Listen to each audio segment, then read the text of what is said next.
कारण लंबी लंबी सांस लेकर आहें भरने लगे और पुकार उठे, और उनकी दुहाई जो कठिन सेवा के कारण हुई वह परमेश्वर तक पहुंची। बोला हालेलुया। आप क्या सोच रहे हैं? इस समय तो इस्राएली लोगों ने अपनी दुहाई दी, इन्होंने चिल्लाया, प्रार्थना की, खुदावंद के सामने घुटने टेकर प्रार्थना की कि हे खुदावंद, हे परमेश्वर, हम बहुत कठिन सेवा में चल रहे हैं, हमारे जीवन में बहुत कठिनाई है, बहुत समस्या है, अब हमारा क्या होगा? हमारा तो राजा भी मर गया है, अब हमारी देख रेख कौन करेगा? हमें कौन उठाने के लिए देगा? हमारी चिंता कौन करेगा? लेकिन मैं आपको बताना चाहता हूँ, आज हम सबके जीवन में भी ऐसी ही बहुत सारे जीवनों में हालात चल रहे हैं, वो भी किसी न किसी गुलामी में, किसी न किसी बीमारी के कारण बहुत दुखी है और परेशान है। लेकिन मैं आपको बताना चाहता हूँ, इन्होंने अपनी परेशानी में क्या किया है? प्रार्थना की। इन्होंने क्या की है? प्रार्थना की है। क्योंकि खुदावंद, जब लोग जानते हैं कि हाँ, खुदावंद जिसने मुझे और आपको बनाया है वो हमारी प्रार्थना को सुनने वाला परमेश्वर है।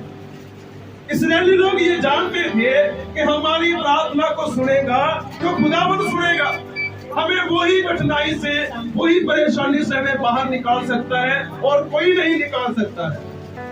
हमारी इस गुलामी से, हमारी इस परेशानी से, हमारी इस दिक्कत से हमें खुदावंद ही निकाल सकता है और कोई नहीं निकाल सकता। इसलिए जब खुदावंद के इन लोगों ने प्रार्थना की, इन लोगों ने क्या की? प्रार्थना की। अपनी गुलामी के कारण, अपनी कठिन सेवा के कारण क्या की है? प्रार्थना की। मैं आपको बताना चाहता हूँ, यदि आप किसी भी समय दुखी है, परेशान है, तो आपको इंसानों की ओर देखने की जरूरत नहीं है। आपका ध्यान मसीह यीशु की ओर होना चाहिए और घुटनों में बैठकर प्रार्थना करनी चाहिए और खुदा को कहना चाहिए कि प्रभु, मेरी हर एक परेशानी को तो जानता है और निकालना भी तू ही जानता है।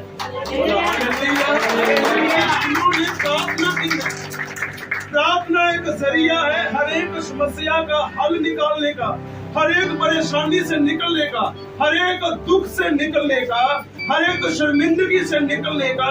प्रार्थना एक जरिया है, क्योंकि प्रार्थना ही हमारे जीवन में छुटकारा लेके आती है, प्रार्थना हमारे जीवन में बरकत लेके आती है, प्रार्थना हमारे परिवारों में खुशी लेके आती है और प्रार्थना के द्वारा ही हमारे घरों में शांति आती है। इन्होंने प्रार्थना की, इस्राएली लोगों ने क्या की है? प्रार्थना की है। आपसे पूछना चाहता हूँ, कितने जन हैं जो रोज प्रार्थना करते हैं? डेली, एक time, 2 time, 3 time, 2 time, 3 time. अच्छा, क्या आप बोलते हो? क्या प्रार्थना करते हैं? क्या खुदा से आप क्या बोलते हैं? धन्यवाद देते हैं। ओके, धन्यवाद रूपी प्रार्थना। मेरी बात सुनिए, जब आप प्रार्थना करें, 3 पॉइंट में आपको देता हूं। जब आप प्रार्थना करें, सबसे पहले अपने आप को ब्लेस करें, धन्यवाद करें खुदा का। उसके बाद पहले अपने आप को क्या करें? ब्लेस करें। First point. उसके बाद अपने हस्बैंड को ब्लेस करें। आपको पता है, एक औरत जब अपने पति के लिए दुआ करती है और उसकी प्रार्थना के द्वारा उसके पति की उम्र लंबी होती है और उसकी धन संपत्ति में खुदा की आशीष आती है। इसलिए हर एक जन को अपने घर के लिए पहले प्रार्थना करनी चाहिए और जिनकी पत्नी नहीं है वो भी प्रार्थना करें इजहार की तरह।